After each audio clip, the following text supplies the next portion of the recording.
Yo, what's up guys? It is Josh back with another video. Today's video I'm going to be going over how you can make your very own Fortnite montage thumbnails super easily.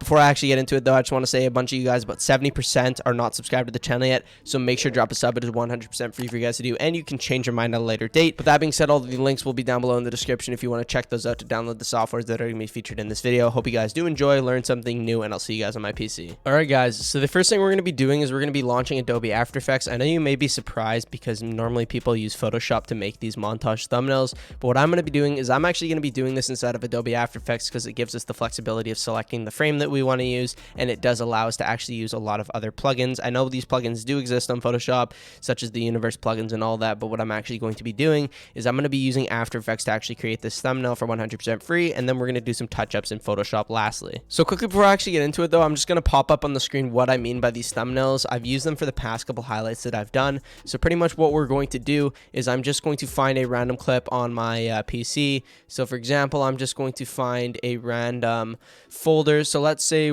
I'm going to use, I don't know, something like Xerx's highlight clips, which I actually edited about a week ago, and I'm pretty sure it has been uploaded to the channel by the time this video has gone up. If not, you'll be seeing that very soon.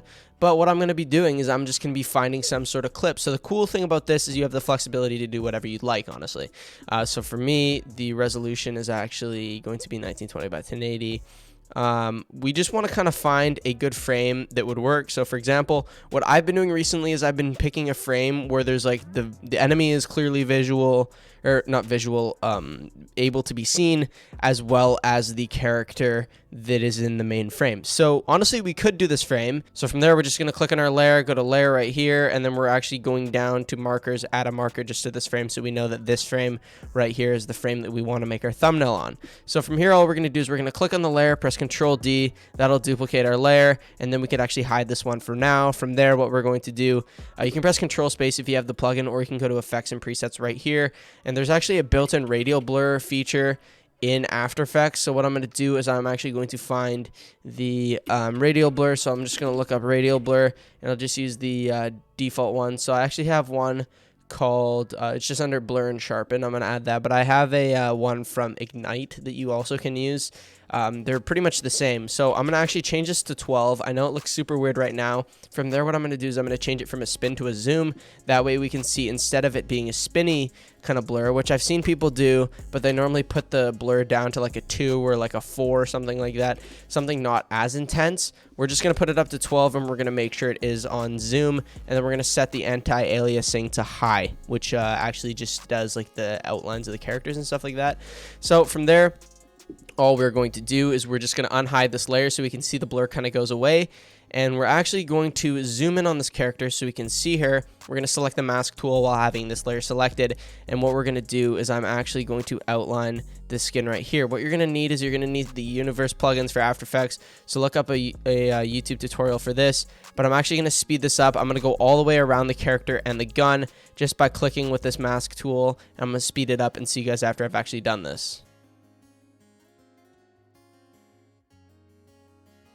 Alright guys, so once we're at the very end, we're just going to make sure that it hugs the edge right here. We're going to select it, and then we can see what it actually does is if we get off this tool, we can see that it actually isolates the skin from the rest of the image, making it clear, making everything else blurry. So it kind of excludes it from the radial blur, because we actually have this top layer that doesn't have any effects. We have everything cropped out except this, and you're just going to make sure that we actually have this set to, when we go to masks, we have it to add, not subtract, because if we have it subtract, that'll make everything blurry, or everything around the skin clear except the actual mask. So we're going to make sure it's on add, and now we're going to get to the what if. So for example, a what if would be, what if we mess up on the mask and we want to change it from there?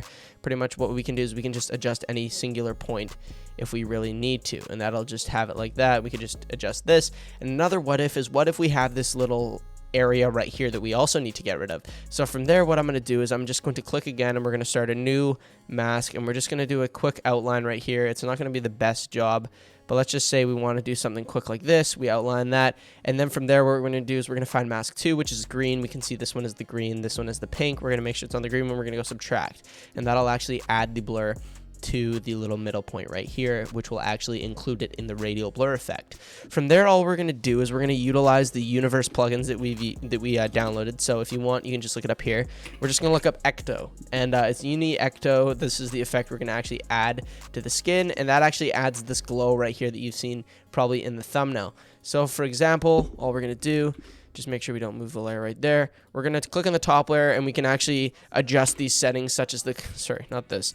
We're going to have like the glow intensity and all that stuff adjusted. So we can adjust the size, which will actually adjust the size of the glow around the skin, and the intensity will obviously up the brightness. So that's a bit too over the top. So something I normally stick around is 0.6 or 0.7, and then I'll mess around with the size to the size that'll actually make the skin look the way it is. This actually stretches it out a bit. If we make it too big, we can see it just distorts it completely. So we want to stick around something like 15 to 20 around there, and then from there you can adjust the intensity to something like maybe 0.7, something like that. That'll actually make the skin stand out.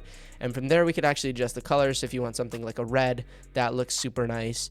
And we can also change the distortion, make it a warm kind of preset, make it a chroma. There's like all these different adjustments that you can actually do with these presets that you could actually do just like that, and that actually ends up looking pretty good.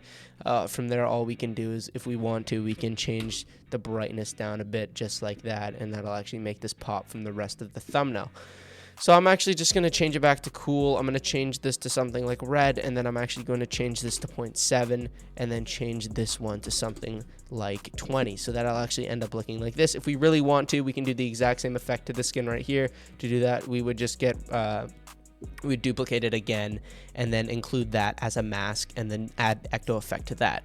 From there, all we need to do, if we're completely done and satisfied, if not, we think it's too bright, we can always just go adjustment layer right here, which is Control-Alt-Y on our keyboard, and then we're actually going to look up brightness and contrast, which is an effect that is already in After Effects itself. We can drag that onto this layer and adjust the brightness as need be. We could also decrease the brightness if you really want, and you want the skin to look nice. You can increase the glow, something like this, maybe increase the size and then decrease the brightness. It's completely up to you, but what I'm going to do is I'm just going to make the brightness maybe like a I don't know, like a +10 brightness, which isn't too over the top, but it is kind of bright. So then what we're going to do is we can adjust the contrast a bit to make it kind of match the brightness setting that we actually have on this right here. So from there, what we're going to do to actually save this frame is we're going to go to composition, we're going to go to save frame as file, and then from there, we're just going to find a random location on our PC. So I'm just going to save it to my desktop. I'm going to actually download this as, what's it called? I'm just going to call it, I don't know, sample frame tutorial, for example. Get rid of the bracket right here, save it as a PSD, render that out, and that is actually all we need to do inside of After Effects. We can close off this right here. We can do don't save if we really need to, and then from there, what we're actually going to do is we're going to launch Photoshop. You can get both of these softwares for 100% free, by the way, if you would like to do that. So what we're going to do is we're just launching that, and I'll see you guys once I'm inside Photoshop. All right, now what we're going to do, guys, is we're going to go to File, Open. Once we're in Photoshop, we're going to find the location that we have it saved to, our sample frame, and then I'm going to open that up. So it's this file right here. All right, guys, so now comes the part that's dependent on whatever your thing is, so it'll vary on whatever your song title is. So for me, what I'm going to do is I'm going to look up, let's say, a sad face emoji, which I already have used in my thumbnails. You're going to want to go to the Emojipedia website, which is what I always use. And the cool thing about this is you can just copy paste it into your YouTube title from here. Or what you can do is you can just right click right here, go to save image as, we can call it sad face or something like that. And what I'm actually going to do is I'm going to save it to the desktop just so we could easily access it. We'll press save. We'll open this file thing right here, find the location, minimize this. And then we actually know it's in our desktop. So we're going to go to here. We're going to go to place inside of Photoshop. We're going to go sad face right here. And then we're going to link these to the scaling, drag it up, adjust it to the size we want, rotate it if we need to, and then actually just press this button right here, and then that'll actually give us the place option. So from there, what we can do instead of Photoshop is we can add an outer glow to the emoji, which you can adjust. I know it does get messed up sometimes because the PNG settings are weird. So I'm just going to do something like maybe like a 6. That's a bit too much because we can see it's messed up on the bottom right here. So we're just going to change it back to something like a 4.